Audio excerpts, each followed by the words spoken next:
Hello friends, आशा है आप लोग सब ठीक ठाक होंगे इस लॉकडाउन की घड़ी में। पिछले बार जब हमने डिस्कशन किया था तो हमने फुटबॉल के ट्रेंड के बारे में डिस्कस किया था और एक्शंस हम उसको डेवलपमेंट एक्शन हमारे क्या है।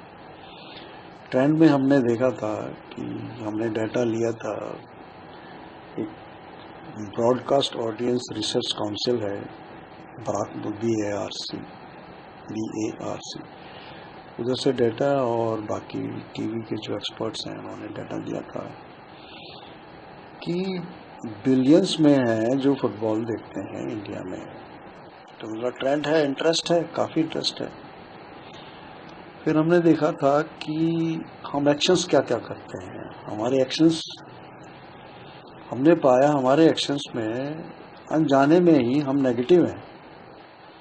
जैसे कंपटीशन है, जल्दी से ख़त्म करा देना 4 दिन में 5 दिन में, तो बच्चे को साल में 4 ही मैच मिले, दैट्स ऑल। और इसी तरह ही ओवर एज का एक बहुत बड़ा इशू है। हम समझ रहे हैं कि हमने थोड़ी सी हेराफेरी करी स्कूल को या अपनी टीम को जिता दिया, लेकिन उसके बारे में नहीं सोचा कि जो दूसरी टीमें, जो दूसरा क्लब, कोई एसोसिएशन काफ़ी पैसे खर्च करके आपके पास आ रहा है, आपने फुटबॉल को डिप्रूव कर दिया लाखों रुपए से। वो सारे हमने डिस्कशन करा। इसी बात को आगे आज हम बढ़ाते हुए, इससे पहले कि हम फुटबॉल की टेक्निकल साइड में जाएं, आज हम थोड़ा सा और डिस्कस करेंगे, उसके बाद हम लोग टेक्निकल इश्यूज पे जाएंगे।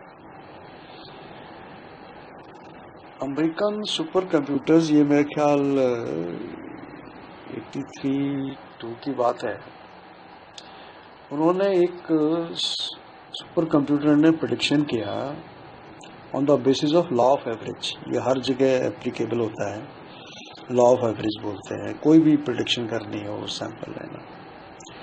तो उन्होंने कहा कि इंडिया की जो पॉपुलेशन है, कंट्री जिस तरीके का है, इसमें 4 से 5 मेडल तो अगर कोई स्कीम नहीं भी है, ना कोई कोच है, ना कोई प्रमोशनल स्कीम है, तब भी 4 से 5 मेडल ओलंपिक के आने चाहिए, और वो भी दिल्ली के 250 से 300 किलोमीटर के अंदर, जहाँ पर ऐसा लोगों का मेंटल, साइकोलॉजिकल, फिजियोलॉजिकल स्टेटस है कि उनको 4-5 मेडल मिल जाने चाहिए बिना किसी प्रमोशन स्कीम्स के। अगर फिर उसी आर्टिकल में आगे दिया था कि ऐसा क्यों नहीं हो रहा है, तो उसमें पता लगा कि फेडरेशंस के सेक्रेटरीज, प्रेसिडेंट 20-20 साल से 30-30 साल से बने हुए हैं, और वो बहुत रिस्पेक्टेबल पर्सन्स हैं, उन्होंने स्पोर्ट्स के लिए बहुत कुछ किया है, मतलब ऐसे ही नहीं बन गए, highly respectable person in the society, और उन्होंने ही उसको डेवलपमेंट के लिए अपना जी जान लगाया है। लेकिन फिर प्रॉब्लम क्या हो गई, स्पोर्ट्स डेवलप क्यों नहीं हुआ हमारा, कोई भी स्पोर्ट्स, फुटबॉल का उसके क्यों नहीं हुआ, या हम पीछे रह गए औरों से। तो कहते हैं दुनिया में एक ही चीज कांस्टेंट है, चेंज जरूर होगा। और हमने ये पाया कि हम लोग जो स्पोर्ट्स के प्रमोटर बने, हमने उस जो इकोनॉमिक चेंज हुआ, economic change bring the social change. जैसे जॉइंट फैमिलीज थी, फिर सेपरेट न्यूक्लियस फैमिलीज हो गई, और ऐसे ऐसे पहले साइकिल पे चलते थे, स्कूटर आ गए, कार आ गई, सी आ गया। उसको हमने नकारते हुए हम फिर भी स्पोर्ट्स में वही जो पुराना हमारा नजरिया था, हमने उसी को ही रखा। इसमें मैं आपसे एक्सपीरियंस कुछ डिस्कस करना चाहूँगा कि हमने चेंज एक्सेप्ट किया ही नहीं हमने, सोशल चेंजेस कैसे। वही 82 एशियंस गेम से पहले की बात है, एक स्पोर्ट्स मिनिस्टर आए NS पटियाला में, बहुत सारे कैंप लगे हुए थे, फॉरेन कोचेस, मतलब बहुत बड़ा था। हम होस्ट थे, तो 2-2 साल से कैंप चल रहे थे। जो बहुत अच्छा सोशल एस्पेक्ट, वही कह रहा हूँ कि जब टेक्नोलॉजी तब अप्लाई कर पाएंगे जब हम सोशल उसको एक्सेप्ट करेंगे तब। तो स्पोर्ट्स मिनिस्टर साहब आए, सब बातें हुई, बहुत हुआ, सब अच्छा हुआ। तो एक स्पोर्ट्समैन ने बोल दिया कि जी हम सुबह बहुत ट्रेनिंग करते हैं पटियाला में, पहले नॉर्थ में बहुत गर्मी पड़ती है तो हम लोग दिन में जी रेस्ट नहीं कर पाते, तो एसी रूम में लग जाए तो हम रेस्ट करते, गर्मी बहुत है। आप सुन के हैरान होंगे, जितने पुराने कोचेज ऑफिशियल्स थे सब ने कहा स्पोर्ट्समैन को एसी की क्या जरूरत है, स्पोर्ट्समैन तो एसी में सोएगा, तो स्पोर्ट्समैन क्या हुआ, ये था। अब फिर डिस्कशन हुआ कि ये ऐश करने के लिए नहीं है एसी, रिकवरी प्रोसेस में मदद करेगा स्पोर्ट्समैन की। अगर कोल्ड बात भी तो करते हैं भाई, अगर वो ट्रेनिंग करके खा पी के रेस्ट करेगा तो फिर शाम को वो लोड ज्यादा ले सकता है। तो AC is not for luxury, is necessary for relaxation, recovery में हेल्प आउट करेगा। बहुत मुश्किल हो गया ये समझाना, मैं सोशल चेंजेस से बता रहा हूँ। और हमें एसी नहीं मिला तो हम आगे भी नहीं देंगे, वो ये एक साइकोलॉजी है। ये मतलब वो बुरा नहीं चाह रहे हैं, सॉरी, लेकिन प्रोस्पेक्टिव ऐसा बना हुआ है। और इसी में और आगे चलें कि लंबे कैंप थे, वेट कैटेगरीज थी, बॉक्सिंग में, रेसलिंग में, वेट लिफ्टिंग में, सब वेट कैटेगरीज में कंपटीशन होता है। तो उसमें कहा गया कि हमारी भी ड्यूटी लगी कि भाई देखो इनको टेक्नोलॉजी से कहा कि फैट परसेंटेज निकालो। तो जिनमें फैट परसेंटेज ज़्यादा था उनकी अगर डाइट फैट परसेंटेज कम हो जाएगा तो वेट कम हो जाएगा, वेट उतना ही उठाएगा वो, उसकी ताकत कम नहीं होगी, लेकिन वेट कैटेगरी नीचे आ जाएगी। तो कोच खुश हो गया जी, इस कैटेगरी में आएगा जो आज ही वेट उठा रहा है तो उसका मेडल पक्का है। बहुत अच्छी बात है जी। ये तो फिर स्पोर्ट्समैन को भी कॉन्फिडेंस भी लिया, कोच भी लिया, और हमने इसके ऊपर एनालिसिस भी किया। तो बोला कि ठीक है, आप धीरे धीरे करके ये चीजें कम कर दो, ये चीजें ज्यादा, मतलब उसमें फ्रूट वेजिटेबल ज्यादा कर दिया, और आप ये घी और नॉन वेज कम करते चले जाइए। तो वो भी एग्री हो गया, अभी मेडल पक्का है, ठीक है, गोल्ड आएगा, बहुत अच्छी बात है। अब ये देखिए, तो 10-15 दिन तक तो ये चला। उसके बाद वो देख रहा है बच्चा कि मेरे साथ में थ्रोअर बैठा हुआ है और बैठा, वो तो खुल के खा रहा है और मेरे को रिस्ट्रिक्ट कर दिया गया। अब मेरे को तो मुर्गे की एक ही टांग मिल रही है, वो 4-4 खा रहा है, वो तो ये भी खा रहा है, वो तो ये भी खा रहा है, तो बटर भी खा रहा है, मेरे को मना कर दिया है। अब एक उनके अपने ही द्वंद्व शुरू हो गया प्लेयरों में, अपने अंदर खुद से ही। और कुछ पत्रकार बंधु आ गए 10-15 दिन बाद, हाँ भी कैसे फैसिलिटीज हैं, क्या है, आप यकीन करेंगे अगले दिन हेडिंग आ गया कि कैंपर भूखे मर रहे हैं, तो कैसे मेडल आएंगे। और ये बात मंत्रालय तक पहुंची, मंत्रालय ने नीचे कहा, नीचे हमारे पास खबर है कि ये छोड़ो, आप ये जो स्कीम लगाई है ये समझाना बहुत मुश्किल है, इनको जो कैसा है करने दो, कोई रिस्ट्रिक्शन मत करो, एजुकेट कर दो, खाता खाता, ना खाता है ना खाता है। ये सोसाइटी है हमारी, इसको हमें जानना है, पक्का जानना, नहीं तो हमारे सारे बताए ना, अब अप्लाई कर लो, क्या अप्लाई करोगे, जानते हैं लेकिन अप्लाई, क्योंकि हमारी सोसाइटी इसको बहुत ज्यादा एजुकेशन है।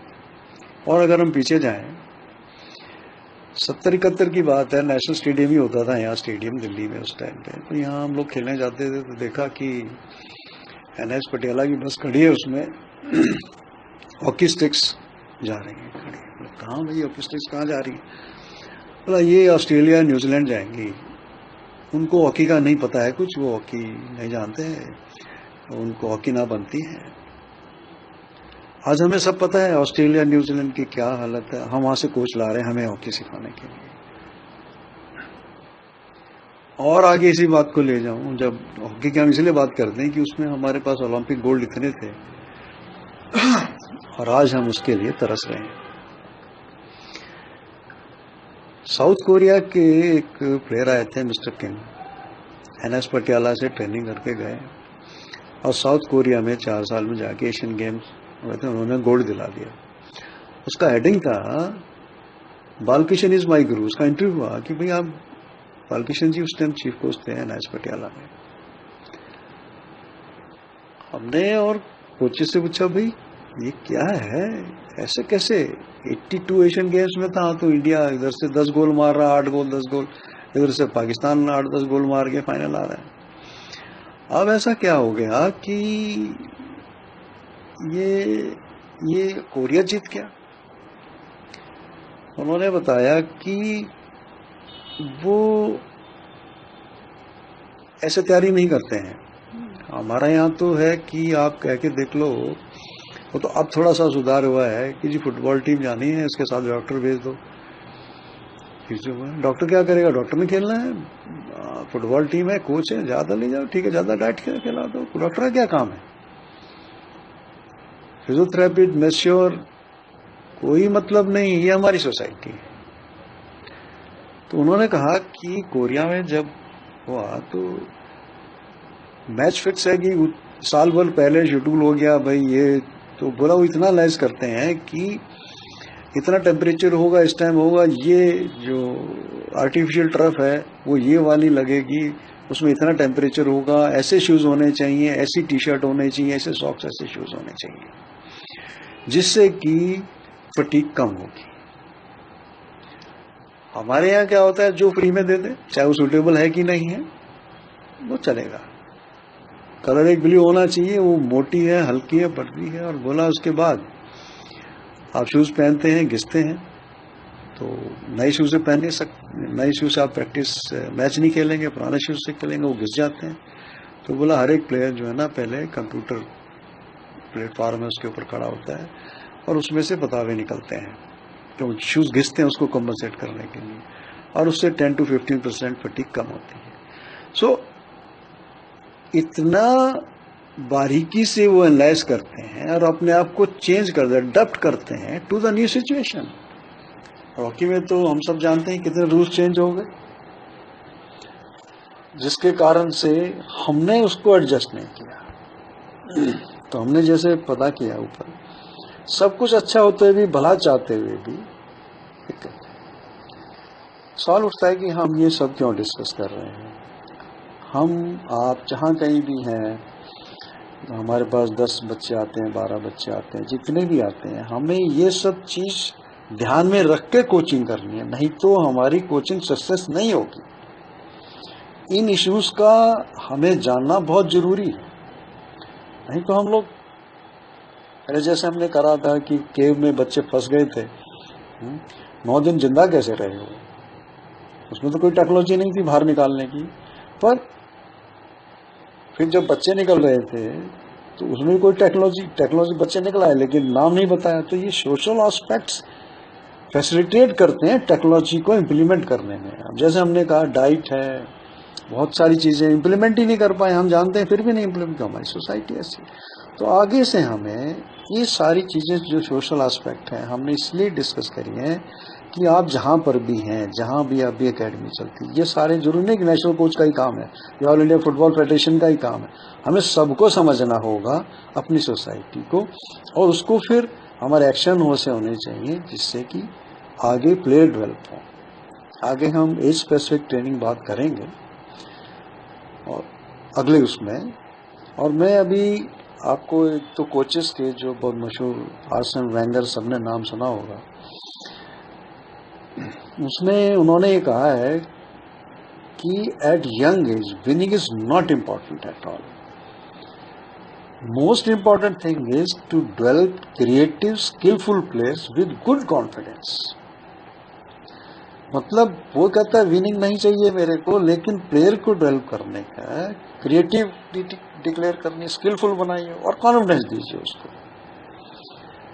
जॉन क्राइफ जिन्होंने टोटल फुटबॉल दिया वर्ल्ड को, वो क्या बोलते हैं, कहते हैं यस मेरे पास यूथ टीम है, मेरे क्लब की है, मैं पॉइंट भी लूज कर रहा हूं, नीचे भी आ जाऊंगा टेबल में, मेरे को ये रिजल्ट इंपॉर्टेंट नहीं है। मैं प्लेयर, वही जो ऊपर बात कही, मैं ऐसे प्लेयर डेवलप कर रहा हूं जो अटैकिंग करें, टोटल फुटबॉलर बने, और फ्यूचर का रिजल्ट मोस्ट मैटर करता है। मींस हॉलैंड का रिजल्ट मैटर करता है। मेरे को आज मैं हार जाऊं, आई डोंट केयर। कहा है उसने कि I don't care losing points, no, but where result matter most means मैं ऐसे प्लेयर पैदा करूंगा जो मेरे कंट्री को जिताएंगे। सो आगे हम बात करें लेट इंडिया विन, कि हमें इंडिया को जिताना है। हमारा क्लब, ये एकेडमी जीतने से हमें मतलब नहीं होना चाहिए। हमें मतलब होना चाहिए प्लेयर डेवलप करें जो इंडिया को जिताएं। चलिए अब फिर नेक्स्ट उसमें हम लोग डिस्कस करेंगे कि age group training, technical issues में आ जाएंगे। All the best, take care, thank you.